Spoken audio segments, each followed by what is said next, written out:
আজকাল দাম্পত্য জীবনের সবচেয়ে বড় সমস্যা হলো, তরুণ বন্ধুরা ভালো করে শুনে রাখেন, বিয়ে যারা করবেন ভবিষ্যতে আরো ভালো করে শুনে রাখেন, এই মোবাইল ফোন আমাদের দাম্পত্য জীবনকে ধ্বংস করার অন্যতম কারণ।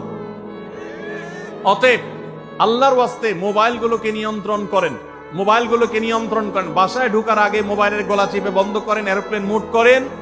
ফ্যামিলিকে একান্তে কিছু সময় দেন। সারাক্ষণ খাচ্ছেন মোবাইল টিপতে টিপতে, ওই যে কৌতুক আছে না, যে মোবাইল টিপতে টিপতে খাচ্ছে, খায়া ডাইল মনে করে পানি ঢেলে নিচে পাতে। খাওয়ার সময় এবার চিন্তা করতে বলতেছে যে কি দিয়ে রান্না করছো, লবণ দাও না ঢেলে, আসলে ঢেলে নিচে কি পানি। তো মোবাইল টিপতে টিপতে যদি মানুষ সংসারে স্বামী স্ত্রী একে অন্যের সাথে সময় কাটায়, তাহলে দাম্পত্য জীবনে অশান্তি নিশ্চিত। যত অশান্তি এবং যত ঝগড়া, যত ভুল বোঝাবুঝি আমাদের ফ্যামিলিগুলোতে হয়, এর অন্যতম প্রধান কারণ হলো এই মোবাইল এডিকশন, মোবাইল আসক্তি।